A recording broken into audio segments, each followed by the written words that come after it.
वहां से चालू है। गोल्ड का चार्ट देखिए आप, सबसे आखिरी में गोल्ड का चार्ट है, उसके ऊपर नजर डालिए। मैं इसलिए आपको दिया है ये सारे के सारे चार्ट, ताकि आपको भी इसके अंदर इंटरेस्ट है। मैं जो बातें बता रहा हूँ ये आप पूरी दुनिया में बता सकेंगे। मैं ऐसा समझता हूँ कि ये जो बलारा ने जो बनाए हैं सारे के सारे जो लोग हैं, ये एक आदमी 100 को भारी है, कम से कम, कि 1000 को भारी है, 1000 को भारी है।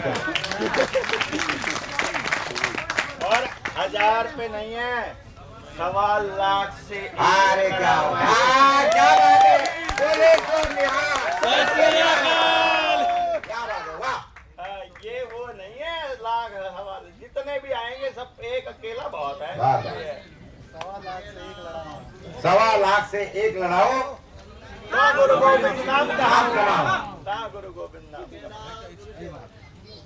अभी देखिए दोस्तों, बातें क्या है हमारे देश में, कैसी परिस्थिति चल रही है, मैं आपको समझाने की कोशिश करूंगा। किस तरीके से किसान डूबा गया, ये पहले आप समझो, तो आपको सारी बातें पता लग जाएगी क्या चल रहा है, क्या नहीं चल रहा, क्या हो गया।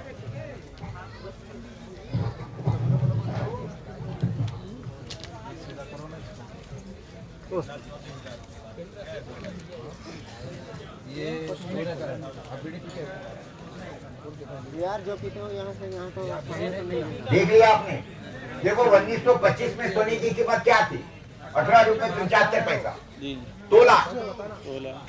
तोला, और आपको मालूम है उस समय का जो तोला था वो 12 ग्राम का था, करीब करीब 11.6। हाँ, अरे 12 ग्राम समझ लीजिए, मोटा मोटा हिसाब 12 ग्राम था।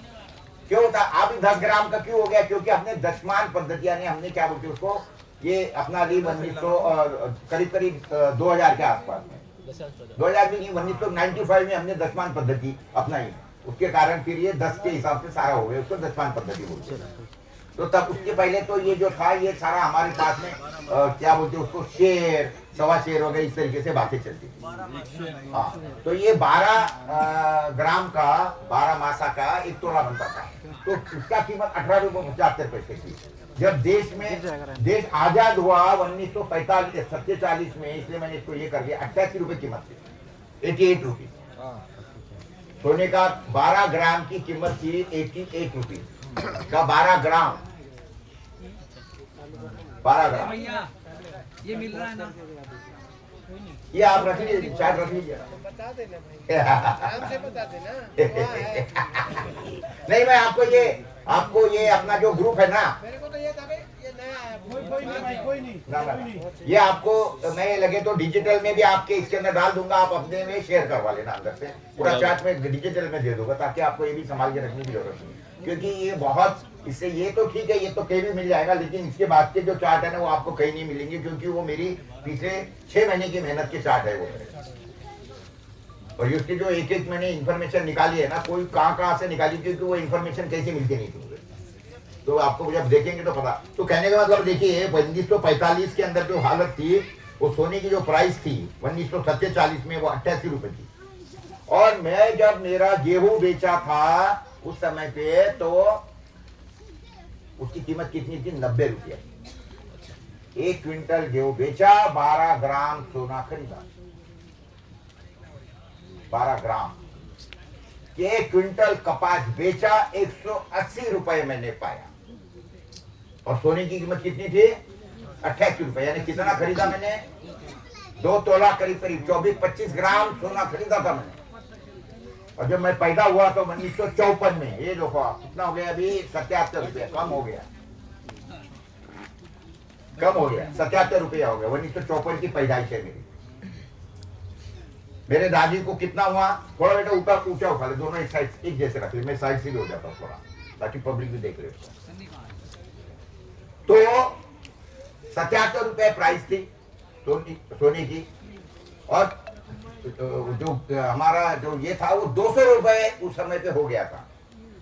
क्या बोलते हैं हमारा कॉटन जो है, कपास जो है, तो कपास जो है पांड्रा सोना, हाँ, हम उसको सफेद सोना बोलते थे। तो वो उसकी कीमत हो गई थी 200 रुपया। अभी 200 रुपए क्विंटल में मेरा कपास बिका, और सोने की प्राइस कितनी है, 77 रुपया। तो कितना हो गया, 7 रुपये, यानी 3.25 तोला, यानी कितना हो गया, 12-12 24 और करीब 8, यानी या 30 ग्राम सोना खरीदा था मेरे दादी ने। 30 ग्राम सोना खरीदा मेरे दादी ने उस समय पे। उसको कपास कितना हुआ था? 35 किलो क्विंटल कपास हुआ था। अभी 35 किलो उसने बेचा तो उसने कितना, एक में कितना मिला उसको? 30। तो 30 इंटू 30 कितना हो गया? 900। और 5 क्विंटल का कितना हो गया उसको? वापिस से 5 तरीका 15। तो उसने 1 किलो सोना खरीदा था। और किलो को क्या बोलते थे उस समय पे? शेर बोलते थे, शेर। तो जब मैं पैदा हुआ, दादी ने जो कपास बेचा 30-35 क्विंटल बेचा, सिर्फ 1 किलो सोना खरीदा। इसलिए मुझे वो क्या बोलती थी प्यार से, मालूम है आपको? अरे वाह रे मेरा शेरिया, आजा शेरिया। मेरा घर का जो नाम है ना दादी ने मेरा रखे, वो शेरा था, शेर, शेरा, वाह रे मेरा शेरा। ये हालत थी। अभी आप देखिए साहब, ये 1972 में मैं आपको लेके आ रहा हूँ एकदम डायरेक्ट उठा के। सोने की कीमत होगी 202, कपास की कीमत थी 275 रुपीज। कितना हो गया? मैं 30 ग्राम से कितना पे आ गया डाउन? 72 में 1 ग्राम लगभग, करीब 275, यानी मैं 10 ग्राम से 14 ग्राम 14 ग्राम के आसपास, यानी 30 ग्राम से 14 ग्राम पर लुढ़क गया मैं। और आज की हालत क्या है आपके माहिती के लिए बताता हूँ। अभी सोना क्या भाव है? तो ये तो उस समय पे जिस दिन मैंने चार्ट बनाया था उस समय पे 94 थे, आज 1,25,000 रुपए कीमत है। हाँ, 1.25 लाख रुपया, 1.25 लाख रुपया। और सोने की और कपास 7,000 रुपया। तो अभी 1 ग्राम की कीमत कितनी हो गई? 12,000 रुपए 1 ग्राम की कीमत हो गई। ये ग्राम का भी नहीं आ रहा। 12 ग्राम। तो अभी आधा ग्राम मिल रहा है मुझे। यानी मैं 72 में कितना खरीदा था 1 क्विंटल बेचने के बाद में? 16 ग्राम। 54 में कितना खरीदा था मेरे दादी ने? 30 ग्राम। 30 ग्राम से 72 में एक हमारे, मैं 72 क्यों बोल रहा हूँ? क्योंकि कॉटन मोनोपोली स्कीम गवर्नमेंट ने अपने समय पे, तो इसलिए मैं आपको 72 का हवाला दे रहा हूँ। और आज आधा ग्राम मिलता है। जब 1954-72 तक हमारा कॉटन का प्रोडक्शन का प्राइस क्या था? प्रोडक्शन कॉस्ट क्या थी? Cotton production cost 0। सीड घर का, गोबर घर का, और मजदूरों को मजदूरी ज्वारी में देते थे, अनाज में देते थे। पैसा कोई लेता नहीं था। किसान मजदूर को बोलता था पैसा लेके क्या खाऊ, उसको अनाज दे। ये हालत थी। तो मेरा प्रोडक्शन कॉस्ट 0। उस समय पे मैं 30 ग्राम मेरे दादी ने खरीदा था। मैंने खुद 18 ग्राम खरीदे हुआ है इसके अंदर 72 में 14 ग्राम। और आज मेरे पोते क्या खरीद रहे हैं? उसको आधा ग्राम। और जबकि खर्चा 4 गुना 10 गुना हो गया, क्योंकि सीड बीटी का खरीदना है, उसके अंदर रासायनिक खाद डालनी है, उसके अंदर मुझे कीटनाशक डालना है, उसके अंदर मुझे खरपतवार डालनी है, मजदूरों को मजदूरी मुझे नकदी में देनी है, ट्रांसपोर्ट भी करना है, और खेती चलाने के लिए पैसा बाद से लेना है, उसका भी ब्याज भरना है। तो किसान मर रहा है, किसान मर रहा है। तो ये क्यों मर रहा है, कितना मर रहा है, क्या मर रहा है, इसके लिए आपको पूरी मनोभूमिका बननी चाहिए। किसान सुसाइड क्यों कर रहा है, क्यों कर रहा है, उसके बेसिक रीजन क्या है? क्योंकि वो कर्जेदार हो गया है। ये कर्जे के कारण वो सुसाइड कर रहा है। कर्जा के कारण सुसाइड क्यों कर रहा है? क्योंकि किसान के पास में अगर है तो उसके पास में कौन सी चीज है सबसे ज्यादा किसान के पास में? उसके पास में जो है वो है उसका क्या बोलते हैं, स्वाभिमान। वो स्वाभिमान को खत्म कर दिया गवर्नमेंट ने, भीख मंगा बना दिया, उसको कर्जदार बना दिया। तो स्वाभिमान को ठेस लग गई उस आदमी के, वो आत्महत्या कर रहा है। और जो कर्जा निकालने वाला किसान है, बेटा अब ये रख दे, वो दूसरा ले। अब देखो इन्होंने किस तरीके से लूटा, तो आपको पूरा का पूरा दिमाग में आ जाएगा कि हमको अभी करना क्या आगे का। बस वही ग्रेन का ये। अभी आप आपके पास का जो चार्ट है उसके अंदर देखो, क्योंकि इतने दूर से आपके ध्यान में आएगा नहीं। और वो क्या हो गया, मैं ओरिजिनल चार्ट लाना भूल गया था, तो यहीं पे मैंने आदमी को हमारे भेज के यही फ्लेक्स यही करवा दिए। और ये चाहिए तो मैं देवेंद्र क्या उनकी टीम जो है उनको ये उनको बोला ये रख लो, ताकि आप इसको बता सकेंगे आगे जाके। ये जरूरी है, आपको समझ लेना इसको, क्योंकि ये भी बहुत जरूरी है सारी चीजें। क्योंकि देखिए आदमी जो है हमारे देश के 60% हमारा, हम कृषि प्रधान देश के लोग हैं। 60% हमारा पॉपुलेशन है खेती पे निर्भर। और 60% लोग अगर भीख मंगे हो गए, कर्जदार हो गए हैं, देश इसलिए स्वाभिमान गंवा चुका है बेचारे, उसको यही पता नहीं है। इसके लिए देखिए ये देश के आजादी के लिए लड़ने वाले लोग कौन थे? शिवाजी महाराज के साथ में लड़ने वाले लोग कौन थे? किसान थे। उसको उन्होंने नाम क्या दिया, मराठा।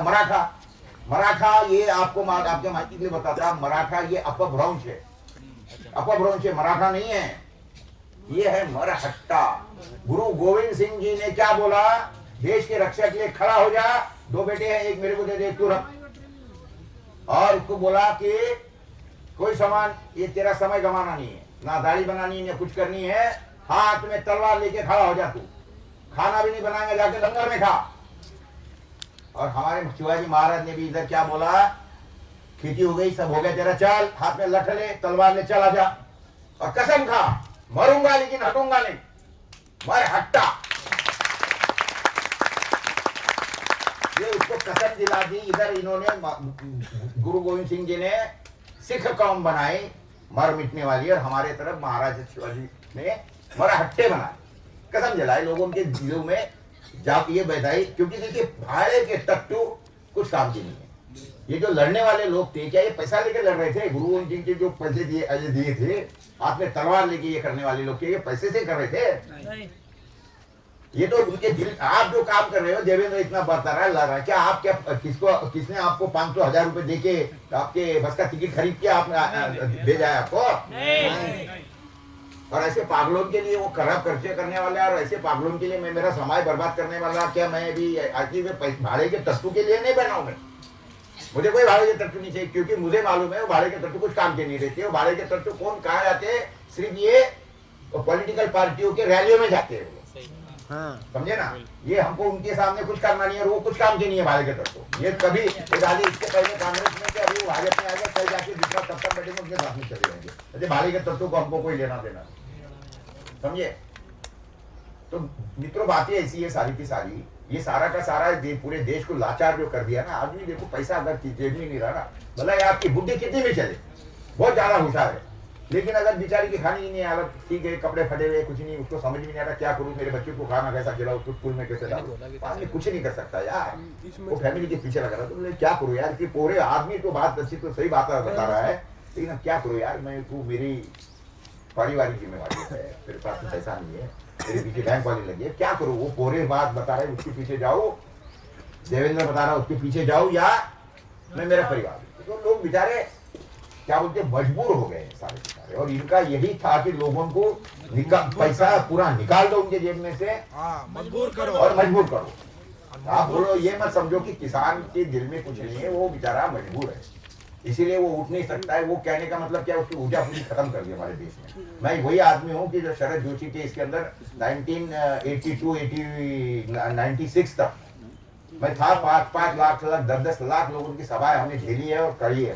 5-5 लाख लोग आते थे, घर की रोटी बांध के आते थे साहब, 4-4 दिन बैठे रहते थे हमारे सभा के अंदर। ये पोहा लाते थे, पानी डालते थे और प्याज के साथ में वो पोहा खाते थे, वही बैठते। 2-2, 4-4 दिन की सूखी रोटी होती थी, पानी डाल के, पानी में डुबो के खाते थे। वो लोग थे, 5-5 लाख लोग आए थे हमारे पास। लेकिन ये देश के अंदर ये जिस तरीके से सियासत चली, उसके अंदर ये सारे के सारे हमारी खत्म हो गई, और लोगों का जो आमदनी थी ना, आमदनी खत्म कर। अब लोग क्या करेंगे बेचारे, उनकी पैसा नहीं है, उनकी सारी जो है ये स्वाभिमान है वो सारा खत्म कर दिया। लोगों को आदतें लगा दी फुकट में देने की, लाचार करवा दिए हैं। बहनों को 1500 रुपए दे रहे हैं, वहां 10,000 रुपए दे रहे हैं, करेंगे क्या? लाचार है लोग। जो आपने देखा है जिस तरीके से कोरोना काल के अंदर की बेचारे कैसे लोग मजबूर हो गए थे, टैंकरों में बैठ बैठ के लोग कहाँ गए, करेगा क्या? तो ये हमारे देश के अंदर पिछले 10-12 सालों के अंदर जो चला है ना, कि लोगों को इंसान से जगह पे इनको जानवर बना दो, या इनकी पूरा स्वाभिमान इनको सालों तक खत्म कर दो। ये सारा हुआ है। क्यों खत्म हुआ है किसानों का, अब मैं आपको बताता हूँ असली किससे क्या है। और आपके हाथ में कागज है, आपने देखो, वो मैंने आपको एक कागज दिया, उसके अंदर ग्रेन्स ऊपर लिखा है कि किन्होंने किस तरीके से लूटा है किसान। ये जो आंकड़ेवारी मैंने निकाली है दोस्तों, ये काफी मुझे मुशक्कत शक्लत करनी पड़ी, क्योंकि गवर्नमेंट ने सारा डेटा हटा दिया है, ये मिलता नहीं है कहाँ से। लेकिन मैंने पूरा डेटा जमा किया है, हर जगह से, कई जगह से किया है। ये पहला जो आपको फिगर बताया 19207 का, वो पहला फिगर है। ये propose price by state government, ये कितनी है? ये पहला जो है पैडी का है, 951। हाँ, ये है 951। ये स्टेट गवर्नमेंट ने बताई है कि किसानों को 951 रुपीज प्राइस देनी चाहिए। ये स्टेट गवर्नमेंट ने बताया, यानी कि हमारे मुख्यमंत्री जो भी होगा उस समय का, उसके दिल में जागरूक हुई और बताया गया, ऐसा नहीं है। इसके पीछे कुछ टेक्निकली शास्त्रोक्त तरीका है बताने। ये स्टेट गवर्नमेंट जो प्राइस रिकमेंड करती है, वो किस तरीके से रिकमेंडेशन होता है मैं आपको बताता हूँ। हमारे स्टेट के अंदर 4 कृषि विद्यापीठ है, एग्रीकल्चर कॉलेज जो है 4 है बने हुए मेरे स्टेट में। तो हर स्टेट को, हर एग्रीकल्चर कॉलेज को जिम्मा दिया गया है कि भैया तू तेरे इलाके के 85 विलेजेस को लेगा और वो 85 विलेजेस का डेटा जमा करके पूरे फार्मर्स का, उसने जो जो भी उपज की है उसका लेगा कि इस यानी गेहूं पैदा करने के लिए इसको कितना खर्चा आया, चावल बनाने के लिए इसको कितना खर्चा आया, वो अरहर बनाने के लिए इसको कितना खर्चा आएगा, वो लेगा। 85 विलेजेस में जितने किसान हैं, हर किसान का डेटा जमा किया जाता है, वो एकत्रित किया जाता है, उसका एवरेज बना के उसका फिगर होता है। ये एक एग्रीकल्चर कॉलेज ने किया, बचे हुए 3 एग्रीकल्चर कॉलेज वो भी यही काम करते हैं। तो उन्होंने भी 85 विलेज के साथ डेटा लिया, सारा वेरिफिकेशन किया, एवरेज प्राइसेस निकाल दिया और फिर उसके बाद में ये चारों एग्रीकल्चर कॉलेज एक जगह बैठे। तो एक एग्रीकल्चर कॉलेज का गेहूं का प्रोडक्शन का कॉस्ट है 900, दूसरे का है 950, तीसरे का है 10,000 रुपये, ये किसका आया होगा 800 रुपया। तो ऐसा करके एवरेज प्राइस निकाली कि भाई ये इन्होंने 951 रुपए प्राइस देनी चाहिए किसानों को, ये एवरेज प्राइस होगी। यानी कहने का मतलब this price is having some scientific data, ये किसी के दिल में आया ऐसी बात नहीं है। तो this 951 is the price of production, ये प्रोडक्शन कॉस्ट है गेहूं की उस साल की। अभी 9 आपको मैंने इतना बताया, 2007 है आपके सामने, 2008 है, 9 है, 10 है, 11, 12, 13, 15, 18, 20, 22, 2022, 23 तक पे आ गया, एकदम डायरेक्ट जंप मार गया। आपके ध्यान में आ गया सब की किस तरीके से प्राइस स्टेट गवर्नमेंट बताती है, किस तरीके से निकलता है। अभी देखिए 2022 में ये प्राइस गवर्नमेंट ने बोली है कि किसानों को जो है वो कितना देना चाहिए, तो 4452 रुपए देना चाहिए। इन कंपनियों ने क्या प्राइस दिया है 2040 रुपया 2022 में, यानी कितना दिया 40% ऑन दी रिकमेंडेड प्राइस। जो एग्रीकल्चर कॉलेजेस के एक्सपर्ट बता रहे हैं कि यार इनका प्रोडक्शन कॉस्ट इस किसान का 4450 रुपये है, 52 रुपये है, और एक कंपनी कितना प्राइस दे रहे हैं उसको 2040 रुपए, 40% कम, 2400 रुपए कम दे रहे हैं। तो ये 2400 रुपए जो कम दिए, 2412 रुपए जो कम दिए, उस साल का जो टोटल प्रोडक्शन है पूरे इंडिया का वो इतना है आंकड़े में। ये कितना है, ये 1358 मिलियन क्विंटल, 327 मिलियन टन। हाँ इतना है। नहीं वो तो आपने उसका लॉसेस बताया, नीचे की जो डायरेक्ट फिगर ले रहे हो ना, ऊपर का जो आंकड़ा ना बड़ा वाला वो प्रोडक्शन है, वो साल का क्विंटल का प्रोडक्शन है, क्विंटल में निकाले हुआ, और वो क्विंटल के निकाले हुआ प्रोडक्शन ये जो स्टेट के द्वारा जो प्राइस रिकमेंड होती है, रिकमेंड होता है, वो सारी स्टेटों का एवरेज होता है। ना this is I am talking about Maharashtra, क्योंकि मुझे महाराष्ट्र के डेटा मिला। अगर आपको पॉसिबल है तो आप एमपी का आपको मिले तो आप पंजाब का, हरियाणा का जमा, मुझे एमपी का भी मिल गया अभी डेटा। तो महाराष्ट्र का गेहूं का प्राइस थोड़ा ज्यादा ही है, क्योंकि पंजाब का गेहूं का जो प्रोडक्शन कॉस्ट है वो थोड़ा कम होता है, क्योंकि आपका कॉस्ट ज्यादा निकलता है। लेकिन मैंने आपको बता रहा हूँ कि एवरेज निकाला मैंने, अगर आपको मिलके देखिए, ये मोटा तरीके से निकाला है मैं, और आपको इसके आगे और भी कोई एजुकेट करने की कोशिश करूंगा, ताकि आपके दिमाग में ये नहीं रहे कि ये होता है कि किसान तो एक दाना का दाना डालता है, 1000 दाने निकलता है, किसान के तो भैया बड़ी वाह है, वाह नहीं है, कैसी नहीं है, मैं आपको बताता हूँ। तो ये क्या हुआ है, ये साल का इतना टोटल कुल प्रोडक्शन है नीचे का, ये 1358 मिलियन जो भी होगा, और उसके बाद में ये इंटू ये 2412 रुपए ये कर दिया, तो ये हो गया 3,27,000 करोड़ रुपए का लॉस एक साल में किसान को है, 1327 लाख करोड़ रुपया। और ये जो उसके आगे की जो फिगर है साहब, ये कितनी है 23,30,000 करोड़। ये 2007 से लेके तो जो नीचे की फिगर आई है ना, 1 2 3 4, ये सारी की सारी टोटल यहाँ ली है, this is the grand total of all 15 years, पूरे पिछले पूरे 15 साल की टोटल है। वो कितने हैं गेहूं की लॉसेस, एंड लॉसेस ने कम की दी हुई कीमत है गवर्नमेंट ने, किसानों को कम दिए हुए पैसे कितने हैं 23,30,000 करोड़ रुपया कम दिया है। उसके नीचे की फिगर जाइए आप, उसी के नीचे कितनी है वो 21,70,000 करोड़। वो क्या है गेहूं का, ये धान का था, चावल का कितना, चावल वालों को कम दिया पैसा 23,30,000 करोड़, और गेहूं वालों को कितना कम मिला है इसी तरीके से 21,70,000 करोड़। तो 21,70,000 और 23,30,000 कुल मिला के एवरेज कितना हो गया 45 लाख करोड़ रुपया। 45 लाख करोड़ रुपया किसानों को कम दिया सरकार ने, 2 फसलों पर, सिर्फ 2 फसलों पे। कहां पे हुआ? भारत सरकार का बजट कितने रुपए का है? 45 लाख करोड़ का। जिन कमीनों का बजट सालाना 45 लाख करोड़ का है, वो किसानों को, किसान भारत के अंदर एमएसपी सिर्फ 23 प्रोडक्ट पे मिलती है, 23 प्रोडक्ट। तो कई चीजें पैदा करता है, वो कई चीजें पैदा करता है, लेकिन सिर्फ 2 फसलों के ऊपर गवर्नमेंट ने उनके बजट का पूरा पैसा निकाल दिया, किसानों को कम देते हुए पैसा कम दे। 45 लाख करोड़ रुपए की लूट तो सिर्फ 2 में की है साहब। महाराष्ट्र का डेटा है, ये महाराष्ट्र का डेटा है। ना ऐसी गलती मत करो, ये पूरे इंडिया का डेटा है। प्राइसेज जो है, प्राइस मैंने ली हुई है वो इंडिया महाराष्ट्र की है। This I have compared with Maharashtra price. ये बात समझिए, गलत नहीं चाहिए, और आप भी गलत मत बोलो, क्योंकि फिर आपको कोई क्रॉस करेगा। आपको क्लियर समझा, ये मुझे महाराष्ट्र का हूं, मैंने ये डेटा निकालने के लिए ये मैंने अभी PIL डाली है गवर्नमेंट में, इसके अंदर सुप्रीम कोर्ट के अंदर, क्योंकि वहां मुझे ये लगेगा तो ये सही, ये गवर्नमेंट के ये कृषि विद्यापीठ से मैंने प्राइस ली है, जो प्राइसेस लिए है ना मैंने कृषि विद्यापीठ से लिए, उसके ऊपर टक्कर मार के लिया है कि yes sir we have recommended this prices. तो कोर्ट के अंदर मुझे कोई चैलेंज नहीं हो सकता, क्योंकि कोर्ट मुझे पूछेंगे ना कि ये कहां से लाया आपने, सर ये गवर्नमेंट का आंकड़ा है, मेरा नहीं है। ये जो नीचे जो प्रोडक्शन कॉस्ट है ना, वो भी गवर्नमेंट की वेबसाइट से मैंने निकाली है। ये जो है ना, ये भी बड़े मुशक्कत करके मैंने निकली है। पूरे इंडिया का डेटा है वो, पूरे इंडिया में उस साल चावल कितनी पैदा हुई, उस साल गेहूं कितना पैदा हुआ, उस साल दलहन कितनी पैदा हुई, पूरी नीचे जो है पैसे दी। काय का मैंने निकाला, ये पैडी है, बाद में क्या है व्हीट है, बाद में क्या है बाजरा है, बाद में क्या है मेज है, मक्का है, उसके नीचे क्या है ज्वार है।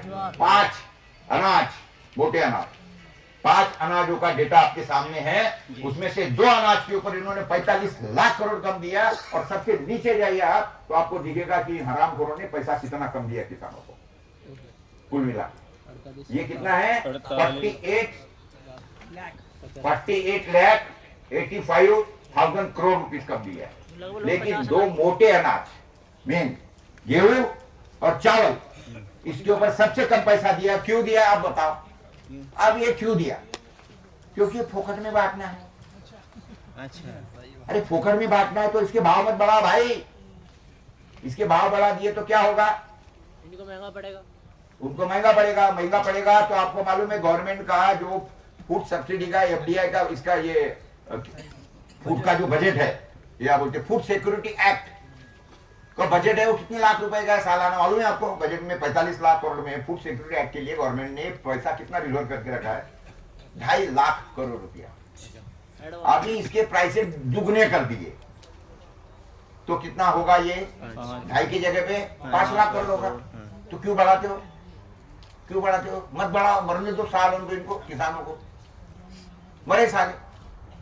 इसलिए भाई इसलिए बढ़ा रहे क्योंकि इनको यानी आपके मेहनत के ऊपर इनको कॉलर टाइट करने हैं। मैं तो देश के 85 करोड़ लोगों को हम मुफ्त में अनाज दे रहे हैं।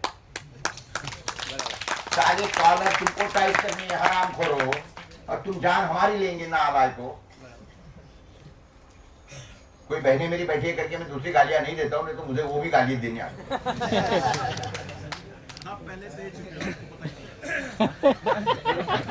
डिलीट कर देना भाई, डिलीट कर देना। और क्या बोलूंगा मैं?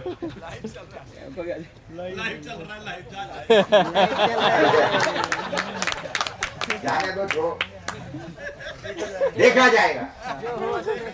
हमको इसलिए देखने की जरूरत नहीं है क्योंकि हम जो बोल रहे हैं ना सत्य बोल रहे हैं। सत्य को किसकी आँच नहीं है, काम करना हम नहीं करते।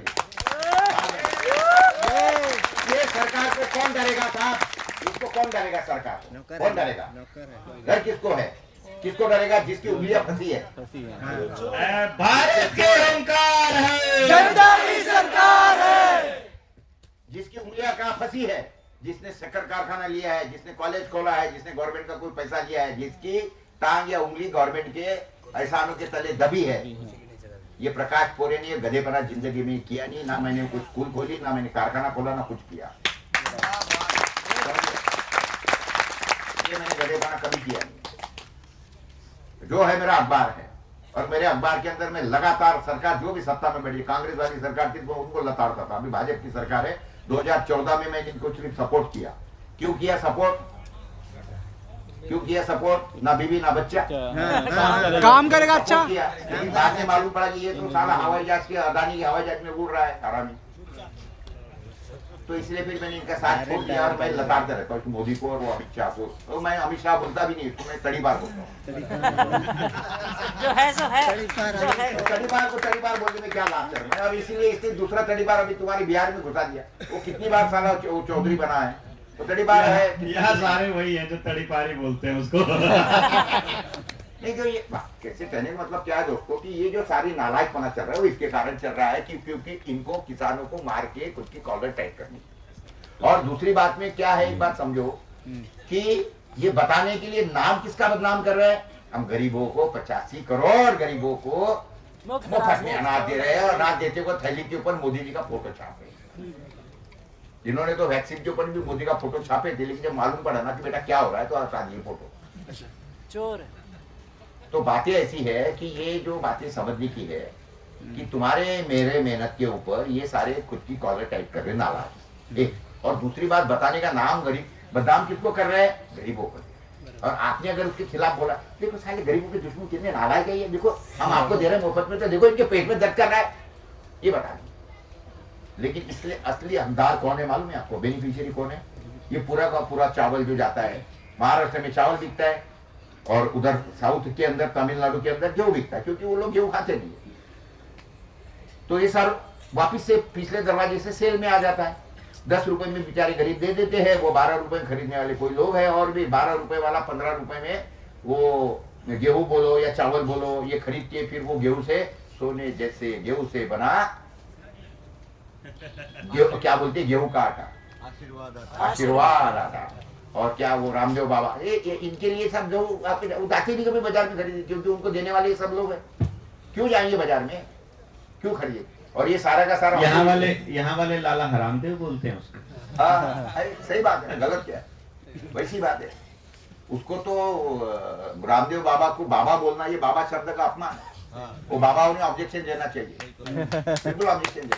तो बाबा है फिर भी मैं थोड़ा बहुत उसको क्षमा इसलिए करता हूँ कि चलो कम से कम इसने योग तो पहुंचा है पूरी दुनिया में। हालांकि वो पतंजलि का नाम लेता है लेकिन उसको कोई हक नहीं है उसका। हालांकि योग तो जो पतंजलि बाबा का सारा आशीर्वाद है, लेकिन हम भी गधे जब ऐसे है कि हमको भी जब तक कि कोई अंग्रेज कोई बोलता नहीं ना तब तक कि हमको वो कोई चीज अच्छी लगती नहीं। ये जब योग आया यूरोप आया तो हमको अरे यार योग बराबर सबका। अभी तो ये पहले भी था ना, पतंजलि बाबा ने तेरे को कितने साल पहले समझाया।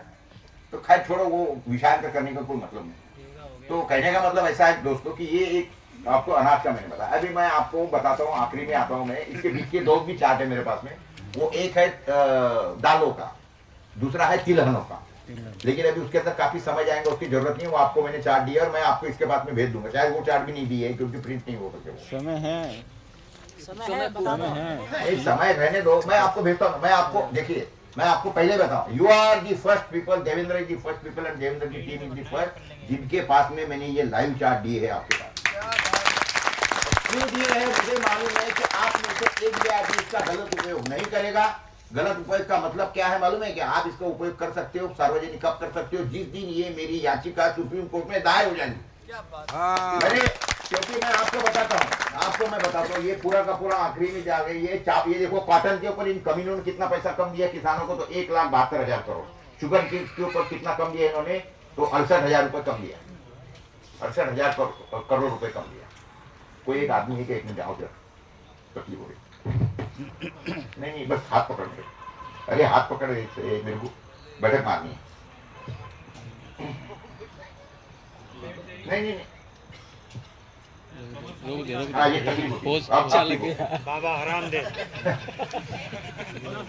ना नहीं ठीक है। अरे नहीं वो मजा नहीं, वो जोश ही नहीं आता।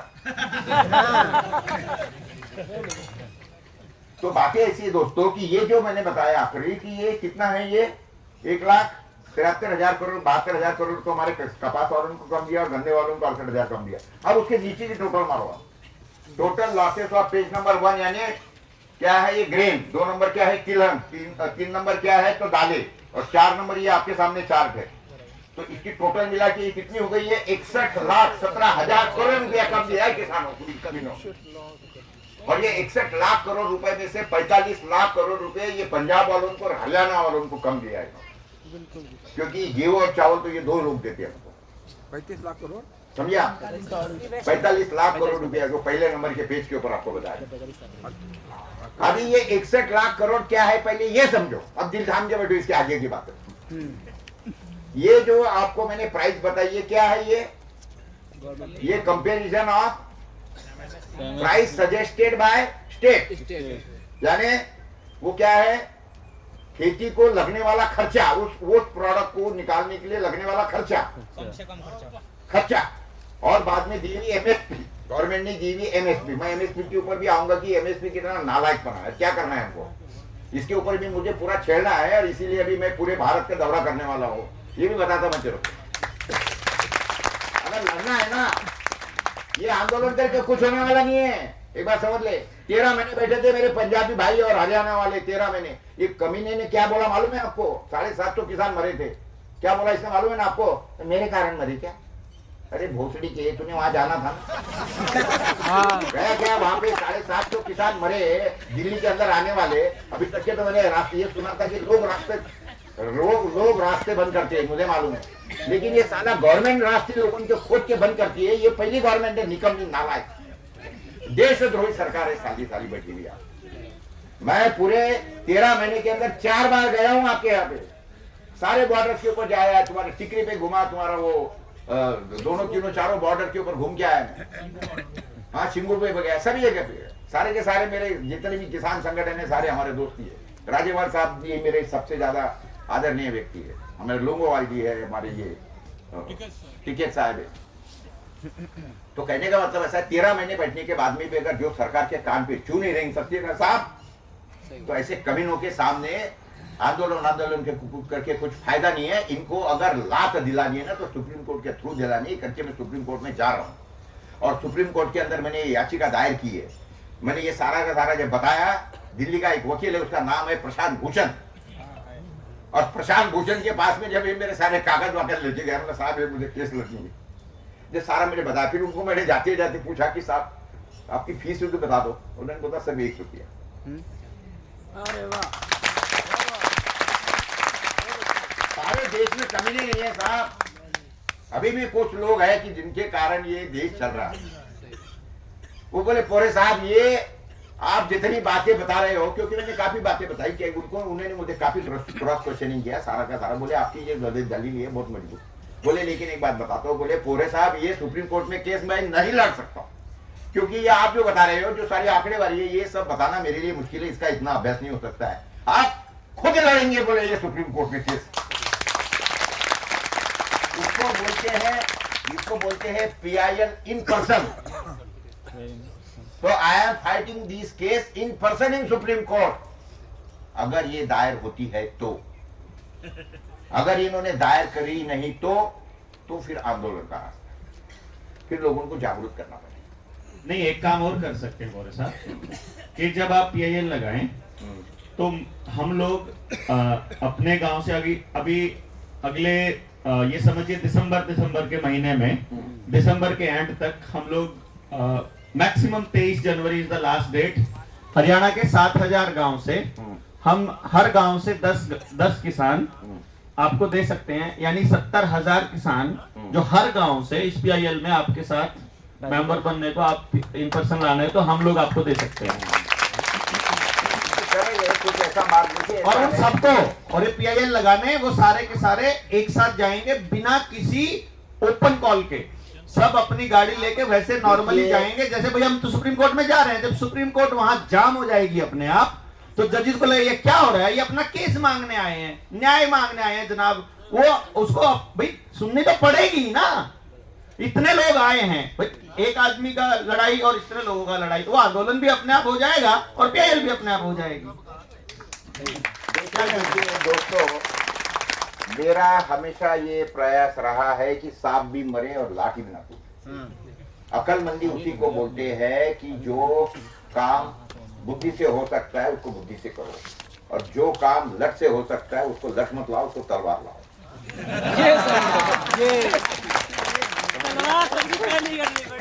मेरा हमेशा ये प्रयास रहा है, मैं इसको आगे की मेरी बातें बताता हूँ आपको, फिर उसके बाद में ध्यान करेंगे और हमको ये हम उसके बाद में तय करना करेंगे कि कौन सा रास्ता अपनाना। देखिए बातें ऐसी है, पहली बात तो किसानों के ऊपर के पूरे देश भर में आपके में और भी एक बातें मैं पीछे जाके बताता हूँ आपको। 2001 से तो 2007 तक मैं अकेला पागल आदमी था पूरे देश भर में कि जो रोज लिखता था कि किसान की आज कितनी सुसाइड हुई। मेरे अखबार के पहले पन्ने के ऊपर छपता था। 2001 से मैंने लिखना चालू कर दिया, इतनी सुसाइड हुई रोज का लिखता था। कल इतनी हुई, आज इतनी हुई, परसों इतनी थी, परसों तक इतनी थी, आज कितनी। ऐसा करते करते पिछले साल इतनी हुई, ये साल इतनी हुई, ये 3 साल में इतनी हुई, इतनी करते करते 2007 तक के मैं पूरी आंकड़ेवारी छापते रहा। 21,000 किसानों की सुसाइड तक के मैंने लिखा था। एक बात समझिए। और उसके बाद में ये चमत्कार हुआ कि एक मोहन धारिया नाम का आदमी, जिसका आपने नाम सुना होगा, महाराष्ट्र के लोगों ने जरूर सुना होगा, मोहन धारिया का नाम बाकी के भी लोगों ने सुना होगा क्योंकि वो प्लानिंग कमीशन का अध्यक्ष था एक जमाने में, और उसके हाथ के नीचे काम किया था मनमोहन सिंह जी। मोहन धारिया जी को ये बात मालूम पड़ी, मैं ऐसा लिख रहा हूं, तो उन्होंने मुझे फोन किया, खुद होकर चल के फोन किया 2007 में कि पोरे ये आप लिख रहे हो, ये बड़ा वेदनादायक है, बड़ा मुझे पेन हो रहा है ये सारा देख के। और बोले इतना अगर, और ये तो मैं सिर्फ महाराष्ट्र का डेटा लिख रहा था, सिर्फ महाराष्ट्र का। तो बोले अगर महाराष्ट्र में इतना तो पूरे देश में कितना। भाई वो तो मेरी बात में उतनी मेरी औकात नहीं, मेरी जहाँ पर पेपर अखबार चलते हैं, मेरा जहाँ पे अखबार जाता है, जहाँ मेरा रिपोर्टर बैठा है, मेरे अखबार का स्लोगन ये था कि बगैर देशोन्नति गांव बताओ और 1000 रुपए ले जाओ। इतना मेरा सर्कुलेशन तगड़ा है। एक गांव नहीं है साला की जो अगर बगैर देशोन्नति जिंदा रह सकता, उसको पढ़ना पड़ता है। अगर तुमको सत्य जानना है तो देशोन्नति को पढ़ो और मालूम करो। तो ये हिसाब से हमारा ये अखबार चलता है। आज भी 4.5 लाख और महाराष्ट्र के अंदर मेरा 5वें नंबर का अखबार है, 5वें नंबर। तो बातें ऐसी है दोस्तों इसके अंदर कि ये जो लिखा 2007 तक के में, तो बोले कि ये आप प्राइम मिनिस्टर जी को बताइए, मनमोहन सिंह को। बोले मैं मेरी कोई औकात नहीं यार उनके पास में, मैं कैसे जाऊँ, क्या करूँ, मैं कोई पार्टी वार्टी को बिलोंग नहीं करता। बोले वो काम मैं करता हूँ, वो मैं काम करता हूँ, मैं आपके अपॉइंटमेंट करवा देता हूँ, आप जाएंगे? मैं हाँ बिल्कुल जाऊंगा। तो मुझे तीसरे दिन फोन आया प्राइम मिनिस्टर ऑफिस से मनमोहन सिंह जी के, कि बोले मनमोहन सिंह जी आपसे वो जो सुसाइड का मैटर है वो समझना चाहते हैं, क्या है, क्यों हो रही है, क्या है, आप दिल्ली कब आ सकते हैं? मतलब भाई आप बोलो तब मुझे समझ दो। बोले आप बताइए कब आ सकते। तो कुछ 3-4 दिन के बाद में का कोई समझ नहीं हुआ, मैं गया वहाँ पे। मैंने मोहन धारिया जी को भी फोन किया कि आपको भी मेरे साथ में आना है, तो भी मेरे साथ में आया। लेकिन उन्होंने कंडीशन ये डाली थी मेरे साथ में कि बोले जो कुछ दलीलें करेंगे वो आप करेंगे, क्योंकि मुझे इसमें से कुछ मालूम नहीं, मैं बता नहीं सकता हूँ। तो बोले दलील तो पूरे आप करेंगे और डेटा आप देंगे। तो सारा डेटा मैंने सब निकाल के प्रेजेंटेशन का बनाया था, पावरपॉइंट प्रेजेंटेशन पे, और जाके चालू हुई मीटिंग। 40 मिनट की अपॉइंटमेंट प्रकाश पोरे जैसे एक टुच्चे महाराष्ट्र के छोटे से अखबार के संपादक को 40 मिनट ये देश का पंतप्रधान ने दिया। और साहब उस आदमी की महानता इसमें कि 40 मिनट की अपॉइंटमेंट 2 घंटा 40 मिनट एक्सटेंड करवा दिया।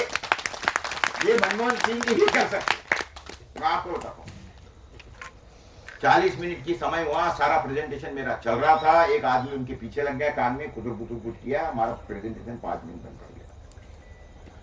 तो मनमोहन जी बोले तो क्या धारिया जी बंद करे? धारिया जी बोलते क्या बोलते, मनमोहन जी क्या बंद करे? बोले नहीं बंद मत करो, पोरे जी बहुत अच्छी तरह से समझा रहे हैं, वो बताने आया था कि अगले मीटिंग का समय हो गया है, मैं बता दिया वो एक्सटेंड कर दूँ, पोस्टपोन कर, 1.5 घंटे तक की बात चली और एक आदमी आया पुतुल उनके कान के नीचे करने लगा। फिर धारिया जी बोले आप पोरे जी अब बंद कर दो, अब बहुत हो गया काम, समय बहुत हो गया, और शायद बोले अभी ज्यादा इससे समय नहीं मिलेगा। वापिस से मनमोहन जी बोले धारिया जी ऐसी कोई बात नहीं है, हमको खाने का समय हो गया, ये बताने वो आया है, खाना है करके वो बताने आए हैं, खाना खाने जाना है। धारिया जी भड़क गए, हमारे देश का अन्नदाता मर रहा है और हम खाना खाएंगे? खाना वाना कुछ नहीं खाएंगे, कैंसिल कर दो। ये धारिया जी पंतप्रधान के सामने बोल रहा है साहब, समझिए आप। समझिए। तो मनमोहन जी क्या बोलते हैं मालूम है आपको? धारिया जी ये सब ठीक है आपका बोलना, लेकिन पोरे जी हमारे मेहमान हैं, अरे उनको तो खाना खिलाना पड़ेगा। और बोले मैंने भी वो डायबिटीज की गोली खा ली है तो मुझे भी खाना पड़ेगा। तो ऐसा करो, ये टेबल पे ही खाना खा लेते, इधर अलावा बोले सारा का सारा खाना वही खाना पड़ेगा। वो मैं आपको फोटो बताता हूँ, मेरे पास में पूरी फोटो। तो वही खाना खाए। 2 घंटे 40 मिनट तक के दलीली चली साहब। और धारिया जी ने बोला देखो कितना सीरियस मामला है, कितना सीरियस मामला। आप बोले किसान ये सुसाइड जो कर रहा है ना, मैंने तो ये मेरे दलीलों में मास करके क्या बताया उनको कि मैंने बोला साहब ये सुसाइड कर रहा है किसान, क्यों कर रहा है। मैं उसमें का पूरा जिस्ट आपको बता रहा हूँ, बात काफी लंबी चौड़ी चली, लेकिन मैं आपको 1 मिनट में उसका जिस्ट बता देता हूँ कि मैंने उनको मोटे तौर पर ये बोला कि भाई देखिए जो किसान सुसाइड कर रहा है उसके पीछे के रीजन जो है वो कर्जेबाज, वो पूरा कर्जे में डूब गया है। और ये कर्जे में डूबे हुए जो किसान है, ये वो किसान है जो 1972 में बैंकों में डिपॉजिट रखता था।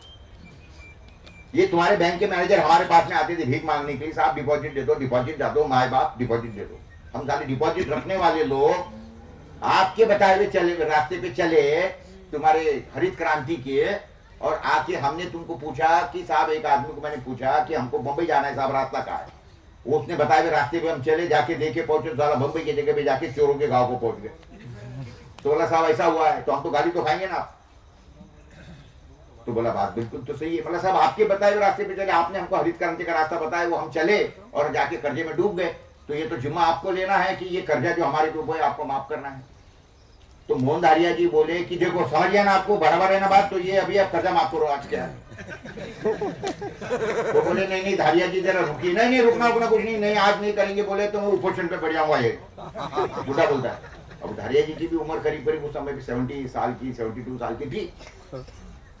देश का पंतप्रधान साहब हाथ जोड़ रहा है धारिया जी। मैं सब समझता हूँ आपके सामने, लेकिन मेरी विनती है जरा थोड़ा सा मुझे समझ दीजिए। क्या आप कभी ऐसे पंतप्रधान की कल्पना कर सकते हैं? नहीं। आज कर सकते हो? जो देश में लोगों को मिलता भी नहीं। वो आदमी ने बोला कि आप मुझे समझ दीजिए, फिर हो गया, सब निकल गया। उसके बाद में वो बोले कि चलो अब हो गया ना, तो चलो बोले आपको 8 दिन के अंदर डिक्लेयर कर दो। धारिया जी मैं करूंगा, मुझे थोड़ा सा समय दीजिए, मुझे मैं कोई पोरे जी बोल रहे तो कोई विदर्भ का ऋण माफी करनी नहीं, मैं देश का पंतप्रधान हूं जी, करूंगा तो पूरे देश का करूंगा। मुझे मालूम तो करने दो है कितना, मुझे मीटिंग करनी पड़ेगी पूरे मिनिस्टर के साथ में, कैबिनेट ले बुलानी पड़ेगी और इंफॉर्मेशन डेटा लेना पड़ेगा।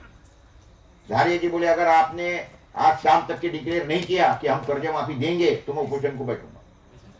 और बाहर निकले, पत्रकारों ने घेर लिया और उन्होंने डिक्लेयर कर दिया कि ये अगर आज रात तक के डिक्लेयर नहीं होता है तो कल सुबह से मैं उपोषण पे बैठूंगा। और धारिया जी बैठ गए उपोषण को। 8 दिन उपोषण चला साहब पूना के अंदर। फिर सब लोग आए, विलासराव देशमुख आए, सब बनाने के लिए सारे मिनिस्टर आते रहे। आखिरी के दिनों में विलासराव देशमुख आए। विलासराव देशमुख ने बताया कि भाई आपकी इसके लिए कमेटी स्थापन हो गई है और 8 दिन के अंदर वो डिक्लेयर करेंगे। तो बोले ठीक है, मैं आपके विश्वास करता हूँ। फिर शरबत पिला के छुड़वा दिया। 15वें दिन मनमोहन सिंह जी ने 72,000 करोड़ रुपीस का लोन वेवर डिक्लेयर किया था। एक बात समझिए, ताकत नहीं था। इतवा 72,000 करोड़ का ऋण माफी पूरे देश का। और वो ऋण माफी का सिस्टम क्या था साहब? बिना अर्जी, कोई किसान की अर्जी नहीं, किसी की साइन नहीं, किसी का अंगूठा नहीं। जितना बैंकों में कृषि का ऋण है वो हर बैंक को पूछा गया तूने कितना एग्रीकल्चर लोन बांटा, तूने कितना बांटा, तूने कितना बांटा, तूने कितना बांटा। टोटल फिगर हुई साहब 72,000 करोड़ रुपीस की। और उन्होंने 1 दिन में डिक्लेयर कर दिया कि इट इज ऑल वे। सोचिए साहब, ये देश में ऐसे भी पंतप्रधान हुए कि जो सबको मिलते थे, ये करते थे।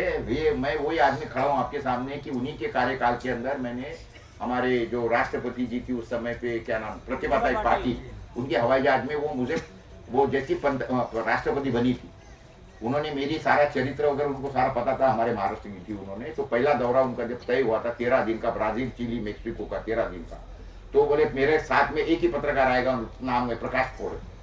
उनके साथ में 13 दिन पूरा दुनिया घुमा और देखा क्या होता, किस तरीके से काम होता, बातें ऐसे साथ। और उसी के उनका भी काफी इसके अंदर योगदान रहा है, क्योंकि मैं उनके साथ में पहले रो रहा था ये सारी बातें लेके। तो वो बोले कि मैं क्या करूंगी राष्ट्रपति, मेरे हाथ में कुछ नहीं, प्राइम मिनिस्टर मिलिए।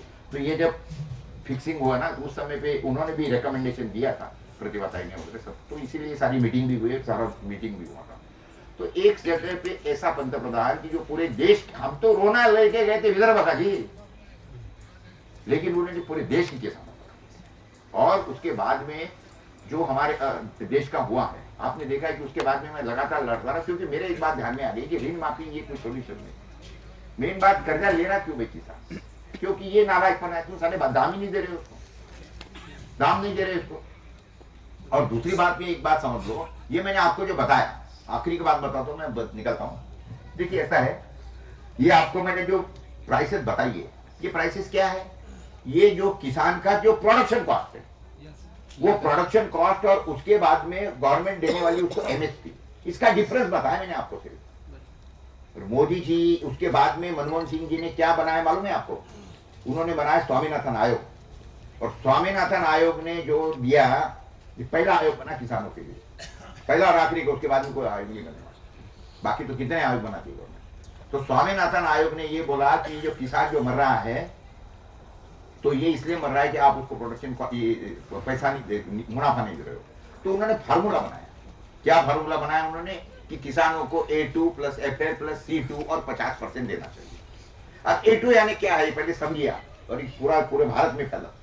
A2 का मतलब है किसान को लगने वाली A to Z कॉस्ट, यानी A2, ये जो है ना, ये प्राइस जो बताया मैंने आपको, ये है प्रोडक्शन कॉस्ट, इसको बोलते हैं A2 प्लस FL का मतलब क्या है, फैमिली लेबर, यानी किसान है, काम कर रहा है, लेकिन उसको रोटी खिलाने वाली उसकी बीवी है, उसका घर चलाती है बीवी, तो भैया उसको भी पैसा मिलना चाहिए, साथ में करती है वो भी काम करती है, साथ में बच्चा भी करता है, भाई भी करता है उसका। तो एक फैमिली में 5 आदमी को FL का पैसा धरो, पकड़ो FL फैमिली लेबर, उसका फार्मूला बता दिया उन्होंने, फार्मूला तय किया स्वामीनाथन जी ने। क्या फार्मूला तय किया कि जो किसान है उसको जो मनरेगा की मजदूरी है, वो मजदूरी का 3 गुना, यानी आज मजदूरी मनरेगा की मजदूरी जैसे 400 रुपए पर डे की है, तो इसके 3 गुना यानी 1200 रुपए पर डे, और 200 दिन इसको 200 दिन की मजदूरी इसको मिलना चाहिए।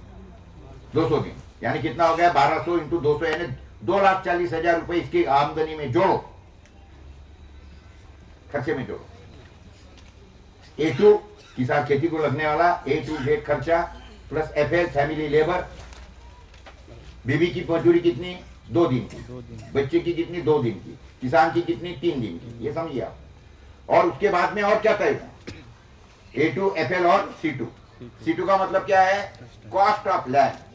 अगर आप खेती की है आपके पास में और आप खेती करते नहीं हो, लेकिन आपने वो खेती किसी को ठेके पे चला दिया, तो खेती का ठेका मिलता है।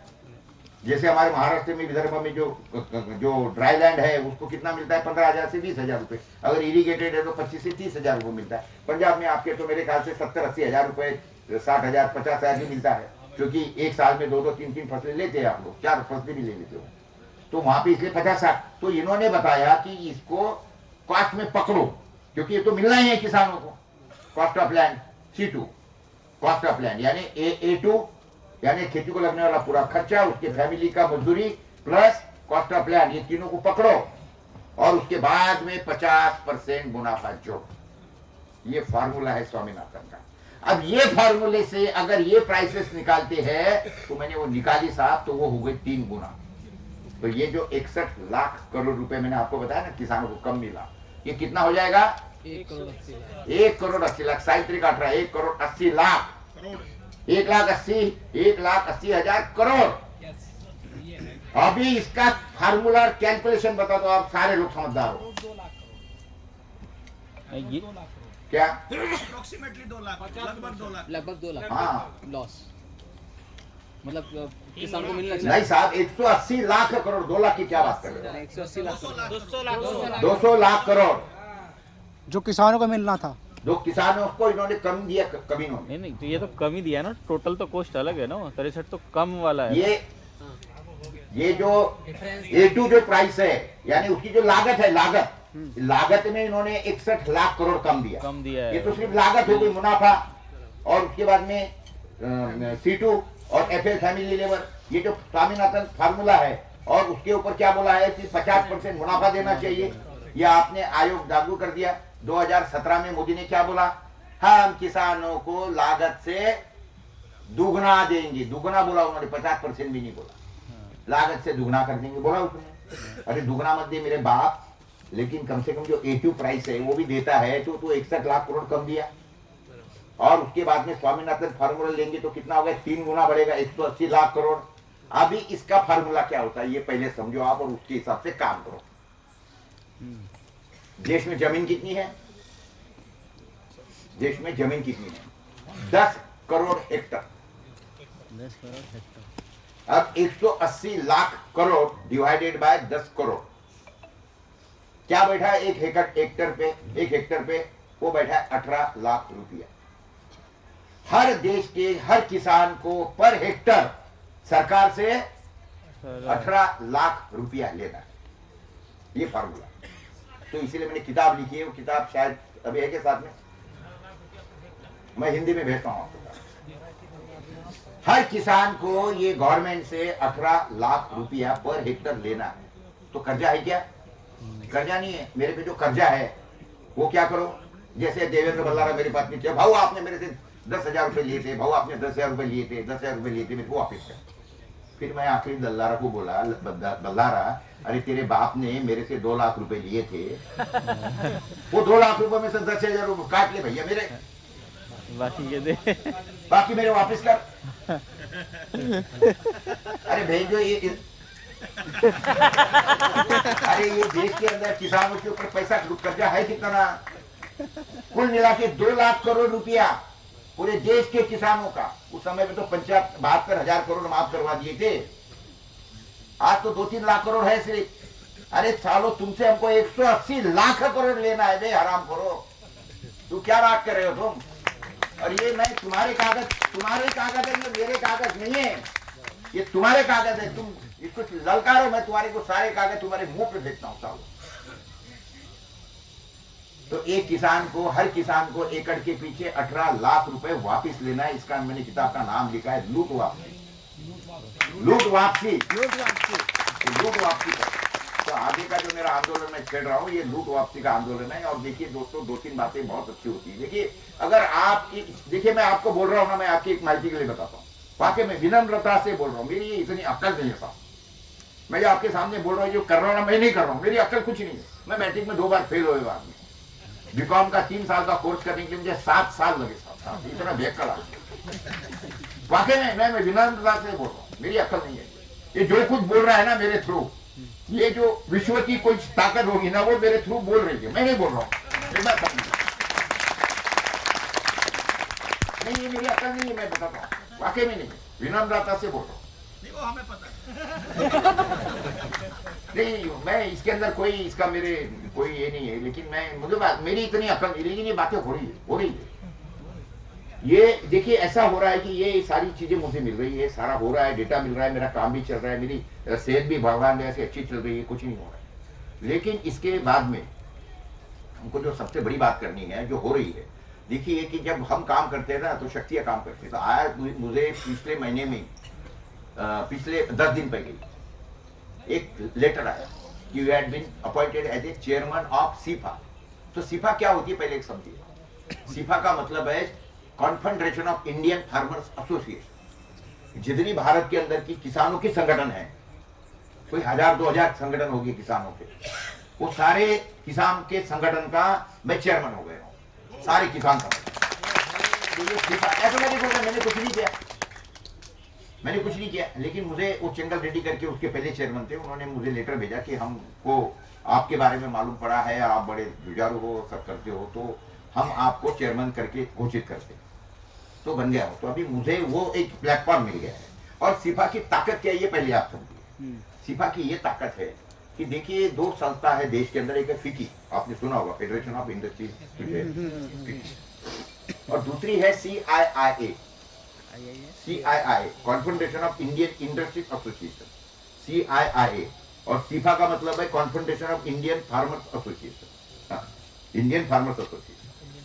तो ये जो CIIA है या फिकी जो है, ये गवर्नमेंट को अगर समझ लो कोई इंडस्ट्री के बारे में, इंडस्ट्री कॉमर्स के बारे में अगर कोई निर्णय लेना है या कुछ चर्चा करनी है या कुछ नीतियां बनानी है तो वो CIA और FICCI को बुला के चर्चा करते हैं और सुनते हैं कि भैया ये ऐसा हम करने जा रहे हैं, ये इतना लगा रहे हैं, टमका ले रहे हैं, डमका लगा रहे हैं, इतना टैक्सेशन बढ़ा रहे हैं या कम कर रहे हैं, या ये बजट में ऐसा प्रावधान कर रहे हैं।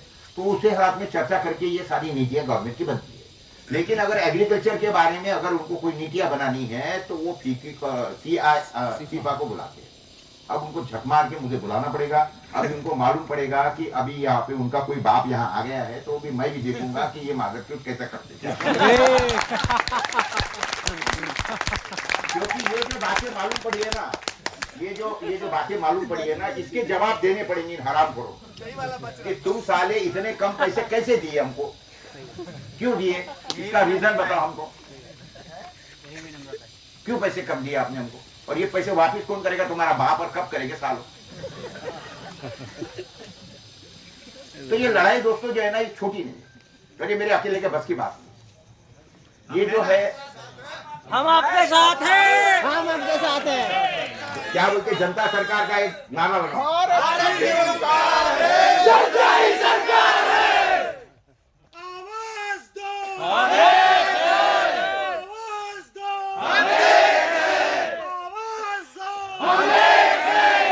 बहुत बहुत धन्यवाद दोस्तों, आपने उस पागल की बातें करीब करीब 1-2 घंटा शायद सुनी है। ये वो है, मारते 10 हैं, गिनते 1 हैं। तो धन्यवाद, बहुत बहुत धन्यवाद, और खास करके देवेंद्र को, ये पागल ने मुझे बुलाया था, मुझे वाकई में इतना व्यस्त रहा हूँ, लेकिन मैंने इसको बोला भी था आज नहीं तो कल आ सकता हूँ क्या, तो बोले कल भी आ सकते हो, कोई प्रॉब्लम नहीं हुई, लेकिन मैंने आज ही बना लिया। और बड़े मुश्किल से फिर हमारे साथ में हमारे कुछ पागल जो साथी हमारे साथ में आए हैं, हमारे ये आइए हम हमारे साथियों की पहचान करवा देते हैं। ये है दिवाकर जी गावंडे, ये है आपने धनंजय जी मिश्रा, और ये हमारे प्रवक्ता है हमारे किसान ब्रिगेड के, ये हमारे राज्य के, अभी तक के तो ये अकोला जिले का काम करते थे, लेकिन अभी हमने इनको पूरे महाराष्ट्र का अध्यक्ष बना रहे हैं इनको, और भारत का अध्यक्ष। और दूसरी बात ऐसा है कि किसान ब्रिगेड के हर जिले में, हर राज्य के अंदर हमको राज्य के प्रमुख और राज्य के प्रमुख बनाना है, और राज्य के प्रमुखों को उन्होंने जिले के प्रमुख बनाना है।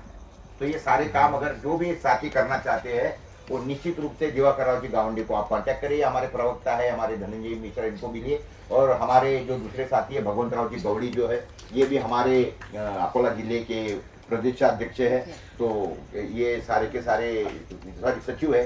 तो ये सारे साथी ऐसे हमारे काफी पागल साथी हमारे साथ में जुड़े हैं। तो ये पागलों के कारण डंक आदमी आपके साथ कौन जुड़ेगा?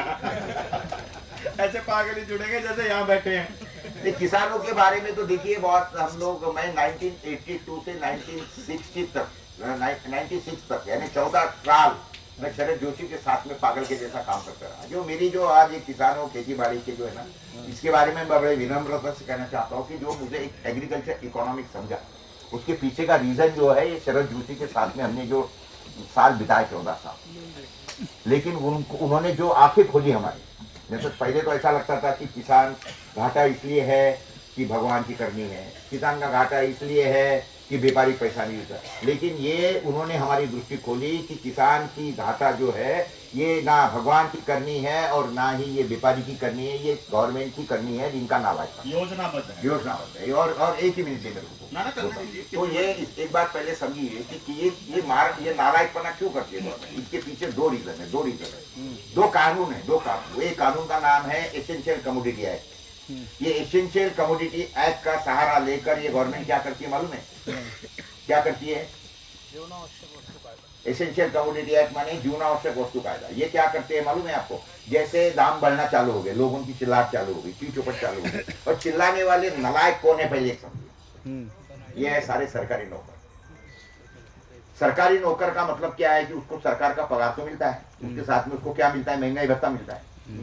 जैसी महंगाई बढ़ेगी वैसा उसका भत्ता बढ़ेगा। तो हरामखोर, तेरे को चिल्लाने का अधिकार क्या दिया है? किसने दिया है? बढ़ने दे, जाने दे साले आसमान पे, तेरे को आसमान के हिसाब से उसका भत्ता भी मिलेगा। वो यूनियन सरकार से ही चलती है ना उनकी, समझे ना?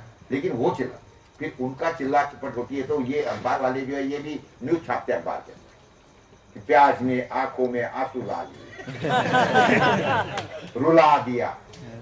हाय हाय तौबा तौबा। मेरे अखबार के अंदर कोई कमीना अगर हमारी इस तरीके से बातमी छापता है, न्यूज छापी ना, तो मैं उसको नौकरी से निकाल देता हूँ। मेरे अखबार के अंदर स्टैंडिंग इंस्ट्रक्शन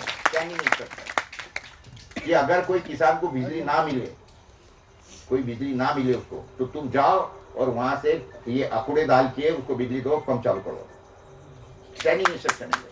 अगर कोई किसान के खेत के अंदर कोई आके कोई समझ लो जंगली जानवर मारता है, कुछ करता है, तब उसकी बोले कि न्यूज नहीं छापनी थी, उल्टी न्यूज छापा। और ये जो ये होता है बिजली का नहीं मिलता है, वो कोई जाके चोरी करता है, चोरी बोलो या आंकड़े डाल के वो बिजली लेता है, तो हम उसकी न्यूज डालते हैं कि ये फलाने फलाने इंजीनियर ने 2 साल से उसको बिजली नहीं दिया, उसके नालायकपना के कारण किसानों को आखिरी ये करना पड़ा, तो वो जो इंजीनियर है उसको सस्पेंड करो, ऐसी न्यूज डालती है। और बाकी के अखबार न्यूज क्या डालेंगे कि आंखों में आंसू डाल दिए, और हमारे इसमें न्यूज छपती है कि प्याज के दाम बढ़ने से किसान क्या बोलते हैं, किसान हर्षोल्लास में, किसान ये बोलते खुशियां मना रहा है। इस तरीके से ये देखिए, आपको लोगों का जो पर्सपेक्टिव है ना वो चेंज करना पड़ता है। ये पर्सपेक्टिव खराब किसने कर दिया, ये न्यूज चैनलों ने, ये इसी तरीके से इसके कारण। तो ये बहुत बड़ी समझदारी के साथ में सारा काम करना पड़ता है। हेलो, तो ये इस तरीके से हमारा काम चलता है। और दूसरा मैं जो बता रहा था कि ये जो आगे हमको जाना है, जब तक के देखिए आज के घड़ी में देश के अंदर हम लोग जो है ये बोलने के लिए लोकशाही में यानी डेमोक्रेसी में जी रहे हैं, लेकिन ये डेमोक्रेसी नहीं है, ये एक्चुअली चल रही है नौकरशाही चल रही है, और दूसरी चल रही है गुंडाशाही चल रही है। तो ये इसको अगर हमको काटना है तो देयर आर ओनली 2 वेज। उसमें से एक तो जहाँ पे हम जो देश राज्य में सॉरी गांव में बैठे हैं वो महात्मा गांधी की भूमि है, विनोबा जी की भूमि है, और उन्होंने हमको जो मार्ग दिया है वो सबसे अच्छा मार्ग है। देखिए महात्मा जी कोई कहने का मतलब वो लड़ाकू नहीं थे, ऐसी बात नहीं, लेकिन जब उन्होंने देखा कि ये देश के अंदर अगर लोग हाथ में काठी लाठी लाएंगे ना तो अंग्रेज तलवार लेके निकलेंगे, और लोगों ने तलवार हाथ में ली ना तो ये बंदूकें लेके मारेंगे। तो सबसे अच्छा शस्त्र क्या है, वो है शांति का, अहिंसा का शस्त्र। इसलिए उन्होंने वो लोगों को सिखाया और बताया कि अगर आपको कोई सामने वाला मारता भी है ना तो आप के हाथ छाती पे बांधे रहने चाहिए। देखिए साहब, ये वो जमाना था कि जब ना अखबार थे, ना ही सोशल मीडिया था, ना ही टेलीफोन थे, ना कोई न्यूज आती थी, लेकिन लाखों लोगों को महात्मा जी ने सिखाया। आज आपके हाथ में, हर एक के हाथ में ऐसा कोई आदमी नहीं कि जिसके पास में बंदूक नहीं है। जो बंदूक जो है ना उसका नाम मैंने रखा है अलादीन का चिराग का बाप है। अलादीन का दिया तो सिर्फ एक जिन निकालता था साहब, इसमें से हजारों जिन निकलते। ये ताकत सिर्फ आप में चाहिए, अगर समझ हो तो। देखिए मैं आपको बताता हूँ, एक किसान ने आत्महत्या करी थी हमारे अभी वो बुल्ढाना के अंदर। मैं वहां पहुंचा और जाके देखा उसका, तो वो किसान ने किस लिए आत्महत्या की, क्योंकि वो उसके खेती को और आजू बाजू के किसान के खेती को पानी देने के लिए चिल्ला रहा था, क्योंकि पानी नहीं दे रहे थे, तो नहर का पानी नहीं छोड़ रहे थे। और फिर तहसीलदार आया, वो उसने क्या बोलते हैं वो पोषण रखा था, अनशन रखा था, वो अनशन तोड़ने के लिए कलेक्टर गया, उसने बोला अनशन तोड़िए, हम 10 दिन के अंदर देते। 10 दिन में नहीं दिया, 15 दिन तक की चिल्लाते रहा, लेटर नहीं किया, आखिरी इसने खुद को फांसी लगा। फिर हमको ये मालूम पड़ा, हम गए उस गाँव के अंदर और पूरी बात मालूम करी, और जाके मैंने हाईवे रोक दिया। हाईवे में बैठे, अकेला बैठा मैं हाईवे के ऊपर। एक तो गाड़ी मेरी आड़ी लगा दी, एक 4 लेन था तो एक में आड़ी लगा दी, और दूसरे पे मैं सो गया, और मेरे बाकी लोग भी खड़े हो गए। 2-4 घंटे मैंने हाईवे रोक दिया। बात ऐसी है कि ये सारा क्यों कर सकते, उसके पीछे का कारण ये है कि देखिए आप में अगर समझदारी है, ताकत है ना, मारने तो कितना भी कर, जितना भी नालायकपना करेंगे। एक बात तो बिल्कुल पक्की है, हम तो कोई इनकी गोली से मरने के लिए गांडू पैदा नहीं हुए, हम भी असली बाप की औलाद है।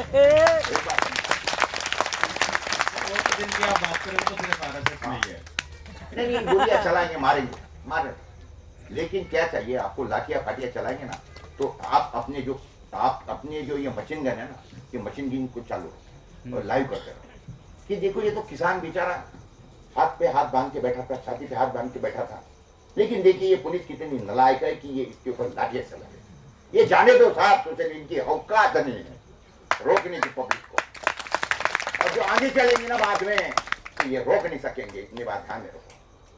तो इसीलिए हमको आगे के जो दिन में काम करना है ना, ये हमारे को बहुत बड़ी समझदारी से काम करना है। देखिए हम बोलते हैं कि रात जो है ना दुश्मनों की है, इसलिए जगते रहो और बुद्धि चलाते रहो, और ये जो करना है ना तो सोच समझ के हमको इसके आगे चलना है। इतना बोलता हूँ, आपसे बजाय दो, धन्यवाद। अभी देखिए, मैं आपसे पूछे बिना एक दो हाँ एक दो बिंदु आपको बताता हूँ। ये तो ठंडा ही में गर्म डाल दीजिए। हाँ, आपसे पूछ नहीं रहा हूँ, लेकिन मुझे यकीन है अगर आप सहमत नहीं होंगे तो मना कर देना, वरना अपन तो जबरदस्ती करने वाले लोग हैं। ठीक है, मना भी करेंगे तो भी हटने वाले तो हम हैं नहीं। इज्जत बेचते हुए इज्जत बेचती तो अपने को डर। ये ऐसे आदमी हैं, हम क्यों दीवाने हैं इनके, मैं आपको बता रहा हूँ। इनको सिस्टम का इस्तेमाल करना भी आता है। खुद का अखबार होते हुए बिक नहीं पाए, कोई खरीद नहीं पाए। अकेला आदमी जो हेल्थ मिनिस्टर को उस टाइम पे जब हेल्थ इमरजेंसी लगी हुई है गाली दे रहे हैं फोन पे, रामजादे साले तेरे को दिखाई नहीं देता है कि ये गलत चल रहा है। वो रिकॉर्डिंग वायरल हो गई। नहीं, ये कौन कर सकता है जो अंदर से बिल्कुल सत्य का रास्ते पर चलने वाला आदमी है। ठीक है, वो तो एक शब्द है, कोई बात नहीं, बट पर्पस है, अंदर जो दर्द है वो निकलता है गाली के रूप में। बेसिकली मैं इसको ऐसे ही समझता हूँ बस, और इससे ज्यादा नहीं। ऐसा नहीं कि हम कोई अपशब्द बोल रहे हैं या कोई ऐसा कोई चीज है। अकोले के अंदर कोरोना काल के अंदर एक दुकान बंद नहीं होने दिया। एक दुकान पुलिस आती थी, लोग दुकान बंद करते थे, बाबू आपको जाके लाइनों की लाइनें खोली। मैंने बाबू को बताया नहीं, मैं आपको बताता हूँ, मैंने इनको बताया नहीं। हम जब जा रहे थे इनसे मिलके, मतलब जब इनसे मिला, पूरा एक हफ्ता इनके साथ रहे, इन्होंने कॉलेजेस स्कूल्स में अपने लेक्चर्स कराए, सारे सबके सामने बातें हुई। तो एक जूते की दुकान पर हम चप्पल लेने के लिए चले गए। चप्पल नहीं थी, मैंने कहा आगे रुकना पड़ेगा, तो वहां तो मिल गई थी अपने को खेत में। तो आगे मैंने कहा जहां रुकेंगे तो रास्ते में चप्पल की जरूरत पड़ती है, तो चप्पल खरीदने के लिए दुकान पर रुके। वहां ऐसा सीन था कि जूते बाहर निकालने पड़ते थे। हम जूते निकाल के मैं और पूनम अंदर चले गए। तो चप्पल निकालते हुए वो हिंदी में बोल रहे थे, वो मराठी में। तो मुझे बोला बाहर से हो आप? मैंने कहा हाँ। कहाँ से? हम लोग करनाल से हैं। अच्छा, कहाँ, यहाँ कहाँ आए थे? मैं कहा पौरे साहब के यहाँ। प्रकाश पौरे यहाँ साहब के यहाँ? मैं कहा हाँ।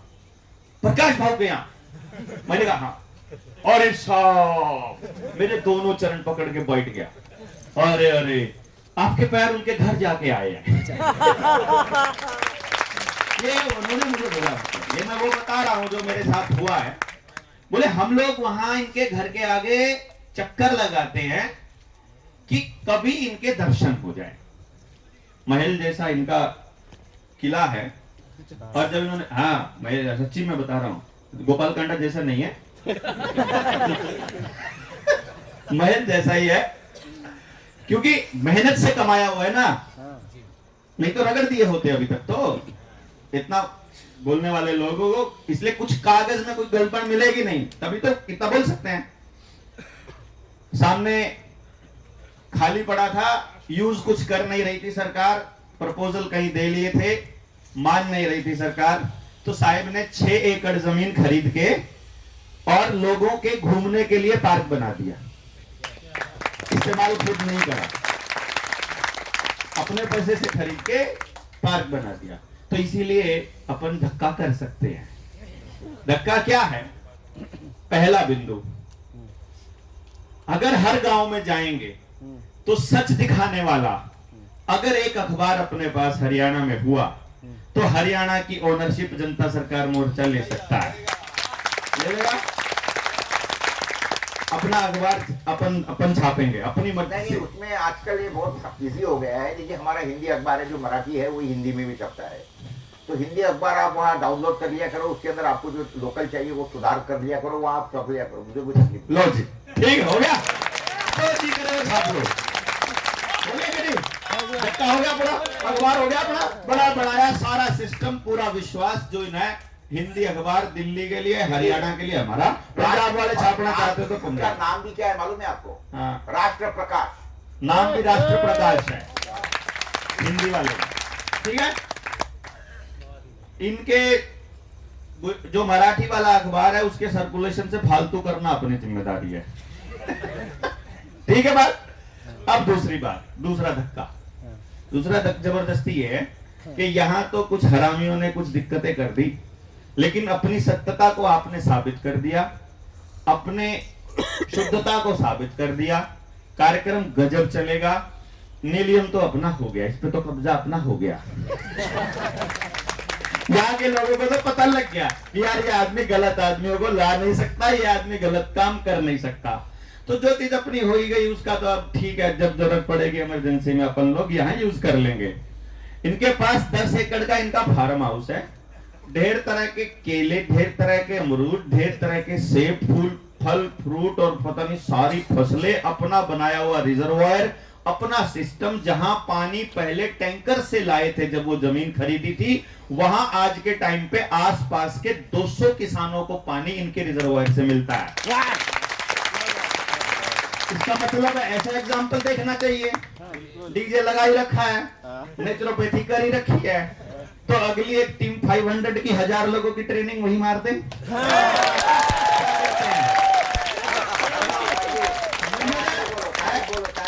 खाली तारीख बोलो, ठीक है? अपना होगा।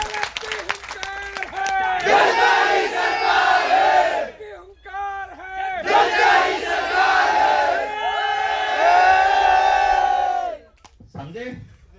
तो भाई हमने तो कहा था आदमी कमा लो उसका सब कुछ अपना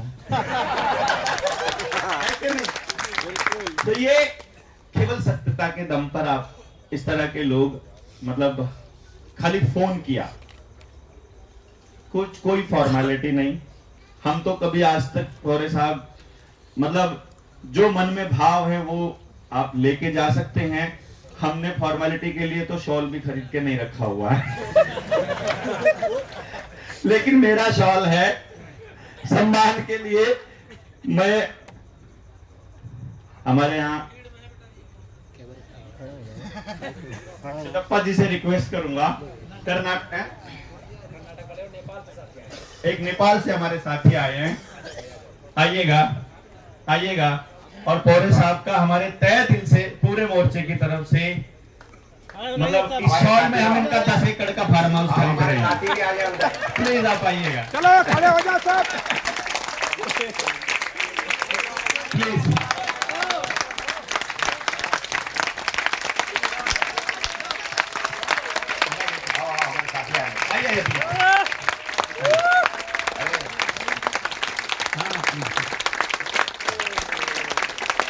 बहुत बहुत धन्यवाद। भारत के ओंकार है, भारत के ओंकार है, हम तब जीतेंगे जब सब जीतेंगे। जय हिंद, बहुत बहुत धन्यवाद।